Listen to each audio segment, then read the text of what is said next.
Hi, hello, and howdy. My name is Erin of Essentially Erin, and welcome back to my channel. Today I am looking a little front master supreme because I just finished with the workout and today is wash day. So I'm super excited because today I'm actually going to be reviewing some Aveda products. Now, I have never used these products before, so we are going to get our first impressions together and figure out whether or not this does or does not work for my curly hair. I have fine 3A, 3B textured hair, so sometimes products that work for others, the exact same kind of hair, does not work for me because that is the life of curly hair. As per my usual disclaimer, I do not strictly follow the curly girl method, so these products may or may not work for you. However, we're going to go on this journey together. So let's jump in. Now, one of the things that I absolutely love about Aveda is if you go into their store is that you can actually buy things in sample sizes. It's very, very rare for hair products, but especially for curly products that I've noticed you can get them probably out as small as an 8-ounce container, which unless you're buying them at Ulta is really not feasible from a finance perspective. However, Aveda does offer sample sizes of products. So today I'm going to be trying the Nutriplenish shampoo and the Nutriplenish conditioner. The shampoo is light moisture, whereas the conditioner is deep moisture, specifically for hydration, which I know I will need. These are super teeny tiny and they're like doll size, but they're good for one use, which is great. Most of the time that I've been to an Aveda store, the salespeople are insanely helpful and crazy knowledgeable. So Aveda always has really consistent products. I've never had a bad experience with any of their skincare things. So I'm actually pretty excited to venture into their hair care products as well. So I'm gonna go ahead and jump in the shower, use these, and when I come out, we'll style. All right, so we're back. I always forget to turn on that little fan thing that sucks up all the steam. So had to wait a few minutes, let that kind of drift away and dissolve. So I went ahead and just wet plopped my hair to keep all the moisture in. Wet plopping is great both before and after styling if you're really wanting to lock in that moisture and help with curl clumps. Now, as for the shampoo and conditioner, the shampoo felt a little stripping to me. My hair felt slightly dry after I used it, but it did feel very clean. So it might be something that I use into my clarifying rotation. However, the conditioner was the real star of the show. It had really great slip. It detangled my hair really, I was shocked at how quickly it detangled my hair. Left it in for a few minutes just to make sure that if there was any dryness from that shampoo that I combated it with the conditioner. Rinsed it out upside down and then wet plopped my hair. And now we're here. Today we're going to be using products from Aveda's Be Curly line. I'm really excited to use this line. I know a lot of curly girls have absolutely raved about it.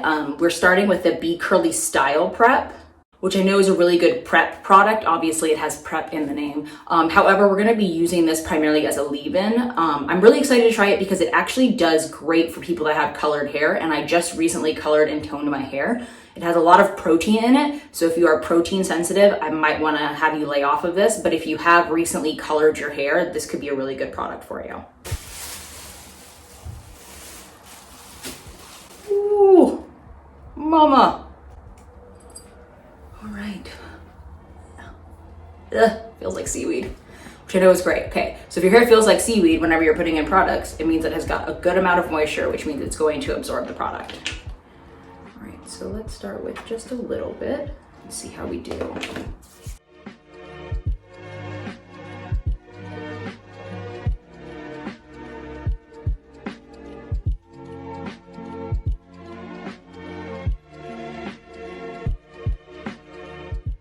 I don't know what ingredient it is in Aveda products, but they all pretty much smell the same, and it's a fantastic smell. It's very fresh. I don't know if it's eucalyptus, but it reminds me of eucalyptus. Could be tea tree, I'm not sure.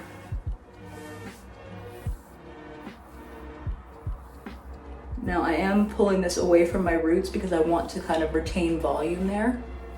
Since I do have such fine hair, it is really hard for me to get volume at the root. So that's why I really try to avoid putting anything that's not like a stronghold gel or a mousse or a foam directly on the roots of my hair. It does potentially give you the risk of having frizz. However, frizz equals volume in a lot of ways, and frizz is entirely normal for curly hair. Okay, so now we're gonna go in with the Be Curly Curl Enhancer. It's got a lot of moisture because you can see how far it's falling, so always a good thing. Oh, I think I did use too much though.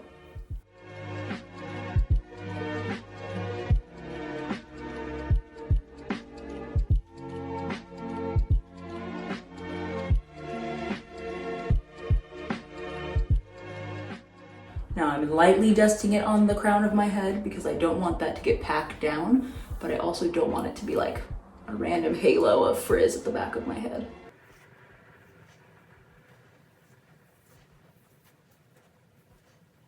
All right, and then if you've got curly hair, then you know that this is the best sound in the world. Are you ready?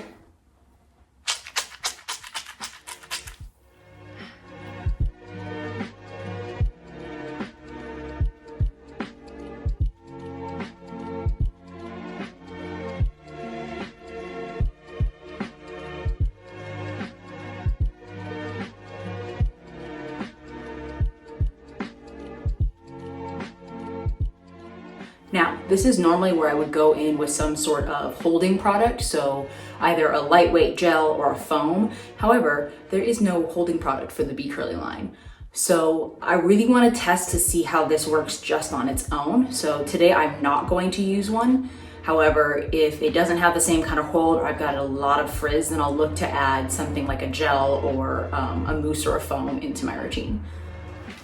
So now we're just going to take microfiber towel. This is my Diva Curl towel. We're just gonna scrunch out all the moisture and then we will diffuse.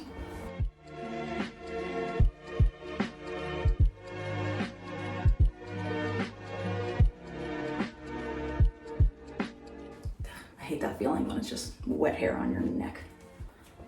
Okay, so since again, we aren't using anything with a hold, I'm gonna be really, really careful whenever I diffuse my hair because I don't wanna create a ton of frizz. A little bit of frizz is good for volume. A ton of frizz makes me look like I stuck my tongue in a light socket. So we are gonna use the hover technique today, and I'm probably gonna do it on medium heat, medium airflow until it's about 60% dry, and then I'll probably let it air dry for the rest of the way. But I'm gonna do that off camera so that this is not an insanely long video. One more thing before I forget, we're gonna use some root clips today because I want to see if I can get some more volume. It is raining outside, so I know that generally makes my hair fall a little flatter. So really cool thing that my stylist taught me is that if you grab the hair and pinch it up and then pinch that there, it might look a little bumpy as you're drying it. However, it gives you really nice volume when it's finished. You can also do this, a lot of people just do it to the roots, but if you have issues with like within the actual like body parts of your hair, you can also root clip there. It's just not as common.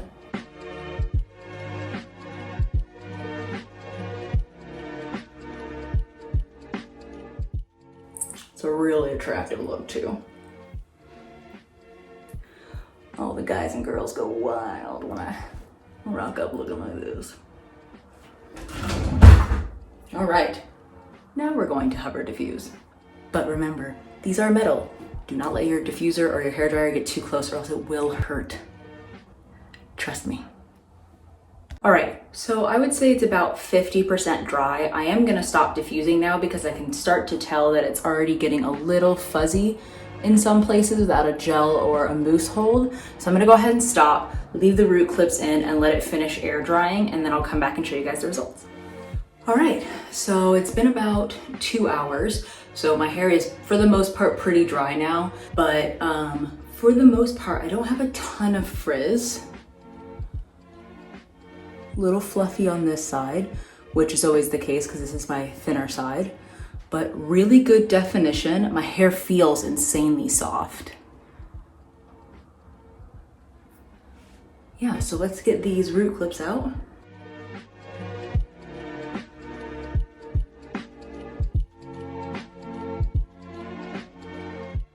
All right,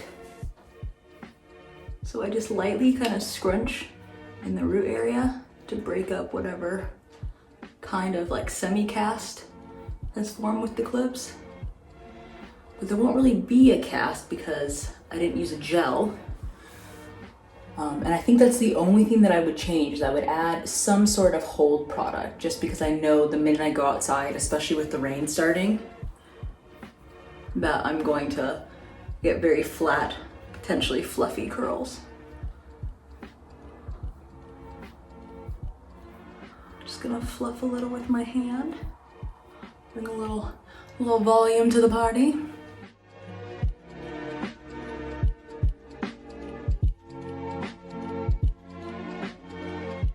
And there you have it. overall, I really like these Be Curly products. Again, it is the Be Curly Style Prep and the Be Curly Curl Enhancer. Really happy with my results. As far as the Nutriplenish go, I don't know if I necessarily saw like an insane difference between my normal shampoo and conditioner. Like I said previously, the shampoo did feel like it was a little drying for my hair. However, I got all of that moisture back with the conditioner. So I don't know if that's why they work so well as a pair or a duo. However, I am going to try these Be Curly products utilizing my normal wash day products probably within the next couple of weeks to see whether or not they still fall the same way, and I will use a mousse or a light gel for a hold. But overall, I am very happy with these results, like much more than I thought it was actually going to be like frizz central. So really happy. And that's it. If you guys love Aveda products, or if you have an Aveda product that you absolutely cannot live without, or that you want me to try, please drop a comment. Be sure to like, subscribe, let me know what you guys want to see. If you know of a product that is somewhat similar to this Aveda line, I'd love to kind of have a product battle between the two to see which one my hair prefers. I'm debating if I want to dip into the AVEDA'S curl enhancing line because I've heard very similar things. But let me know if you guys have tried either or and which you prefer. Remember, no matter what products you use, as long as you're essentially being yourself, you're beautiful no matter what.